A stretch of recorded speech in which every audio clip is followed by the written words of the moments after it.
पाकिस्तानी तारीख के सबसे बड़े 7 अंडरवर्ल्ड डॉन। दोस्तों, क्या आपने कभी सोचा है कि पाकिस्तान का सबसे बड़ा डॉन कौन है? आज इस वीडियो में हम आपको पाकिस्तान के सबसे खतरनाक 7 अंडरवर्ल्ड डॉन्स के बारे में बताएंगे। तो चले बगैर वक्त जाया किए शुरू करते हैं। नंबर 7, फर्रुख खोखर। मशहूर जमाना डॉन नामी ताजी खोखर का बेटा और पीपल्स पार्टी के सेनेटर हाजी नवाज खोखर का भतीजा फर्रुख खोखर हमारी लिस्ट में 10वें नंबर पर है। इसके आगे पीछे फिरती महंगी गाड़ियां, इसके बाप के पाले हुए बदमाशों की फौज और इसका शाहाना तर्ज जिंदगी इसकी शोहरत की वजह है, और इसमें से कुछ भी इसका अपना कमाया हुआ नहीं है। ये सब इसके बाप की बनाई हुई दौलत है। इस्लामाबाद में एयरपोर्ट के करीब डेरा ताजी खोखर इसकी शाहाना जिंदगी की एक झलक है। यहाँ बहुत से नायाब जानवर पाले गए हैं और तरह तरह की गाड़ियां भी मौजूद हैं। फर्रुख खोखर ने खोखर 333 के नाम से एक ग्रुप भी बना रखा है, जिसका सोशल मीडिया पर बड़ा चर्चा है। फर्रुख खोखर बदमाशी के अलावा पिछले कुछ अरसे से फलाही कामों में भी बड़ा सरगर्म नजर आता है। हालिया दिनों में इस्लामाबाद के किसी एसपी की तरफ से गिरफ्तार किए जाने पर सोशल मीडिया पर फर्रुख खोखर की तरफ से बड़ी गर्मा गर्मी रही है। नंबर 6, गोगी भट्ट। दोस्तों, दुनिया की तारीख में लाहौर में पहली मर्तबा किसी एयरपोर्ट के अंदर जाकर कत्ल किया गया। कत्ल होने वाले का नाम टीपू ट्रका वाला था। जिस शख्स को इस कत्ल से शोहरत मिली उसका नाम गोगी भट्ट है। 1960 में आने वाले गुंडा एक्ट में लाहौर का इकलौता बचने वाला बदमाश ख्वाजा अक्ल भट्ट है, जो कि गोगी भट्ट के नाम से मशहूर हुआ। छोटी उम्र में ही गोगी भट्ट ने गवाल मंडी से भत्ताखोरी और लैंड ग्रैंग में अपना नाम कमाया। हुकूमतें आती जाती रही, मगर गोगी भट्ट आज भी लाहौर पर राज करता है। ये इस बात का सबूत है कि उसने सियासी सतह पर कैसे खुद को मजबूत कर रखा है और उसके दोस्त कितने ताकतवर हैं। Number 5, Abid boxer. ये किसी तारुफ का मोहताज नहीं है। इसकी वजह शोहरत मियां शहबाज शरीफ का इनकाउंटर स्पेशलिस्ट होना थी। 90 की दहाई में ये पंजाब पुलिस में नौकरी करता था और उसे ये नौकरी स्पोर्ट्स कोटे पर मिली थी।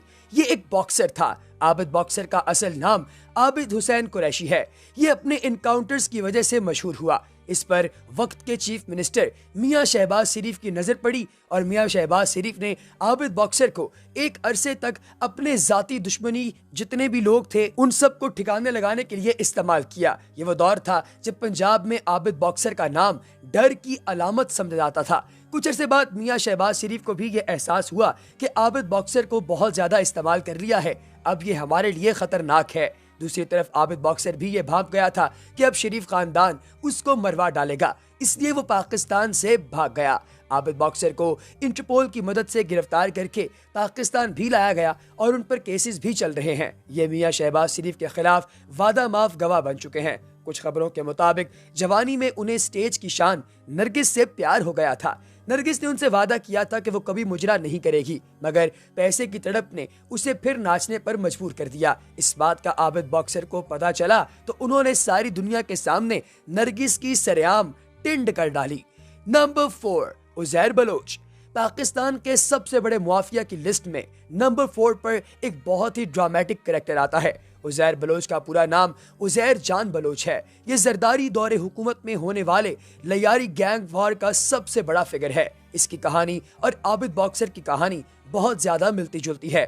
उजैर बलोच पुलिस में भर्ती होना चाहता था और इसके लिए उसने बहुत ज्यादा टेस्ट भी दिए।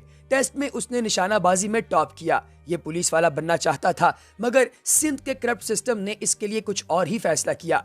2003 में इसके वालिद फैज मोहम्मद और फैजू मामा को अरशद पप्पू गैंग वालों ने अगवा कर लिया और भत्ता मांगा। उजैर बलोच भत्ता ना दे पाया और उसके बाप को बहुत तकलीफें देने के बाद कत्ल कर दिया गया। उजैर बलोच बदले की आग में जलने लगा। पहले उसने कोर्ट केस करके इंसाफ चाहा, जो कि ना मिला। फिर उसने खुद का एक गैंग बना लिया। 6 साल तक लड़ाई लड़ने के बाद 2009 में उसने अरशद पप्पू और उसके भाई को पकड़ लिया।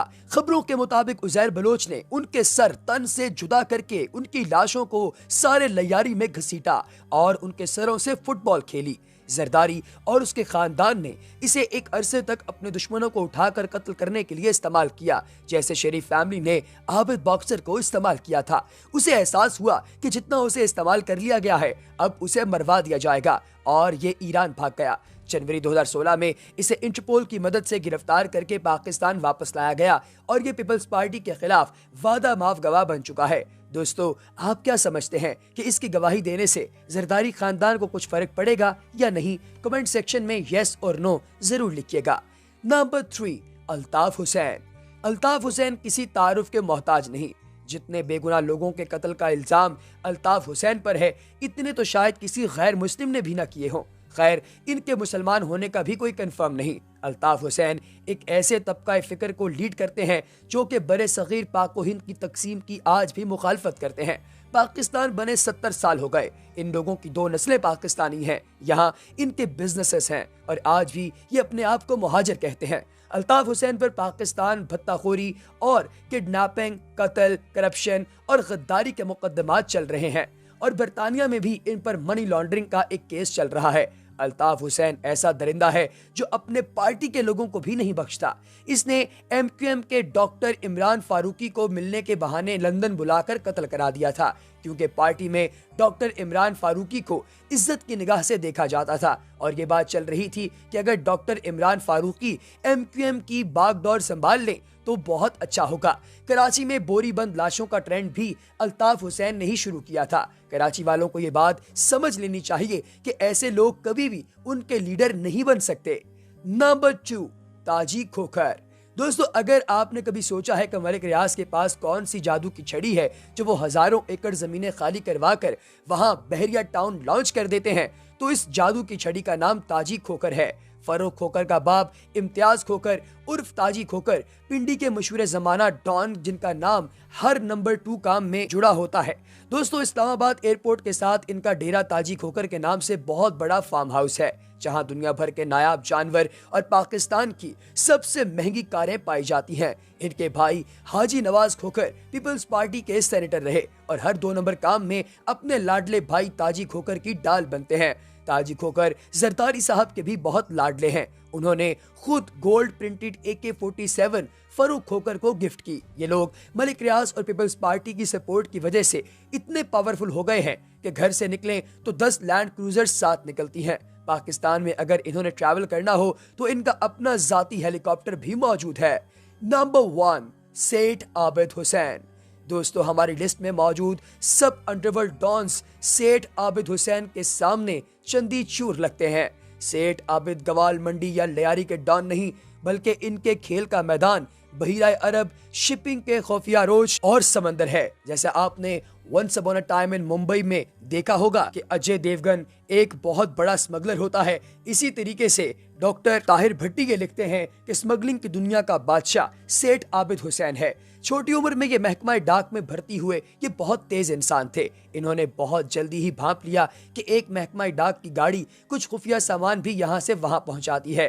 ये लोग स्मगलर्स थे और सेठ आबिद हुसैन की काबिलियत से मुतासिर होकर उन्होंने इन्हें अपने साथ मिला लिया और आगे चलकर सेठ आबिद दुनिया के सबसे बड़े सोने के स्मगलर बने। जब पाकिस्तान में एटॉमिक प्रोजेक्ट शुरू करना था तो अमेरिका ने पाकिस्तान में न्यूक्लियर प्रोसेसिंग यूनिट देने से इनकार कर दिया।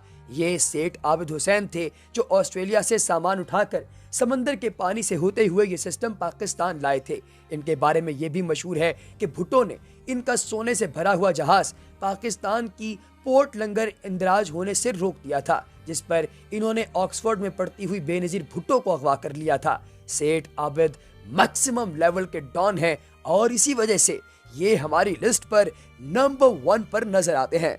तो दोस्तों, आपको इन तमाम डॉन्स में से सबसे ज्यादा इंस्पायर किसने किया? कमेंट सेक्शन में हमें बताना हरगिज ना भूलिएगा। अगली वीडियो तक दीजिए इजाजत। अल्लाह हाफिज।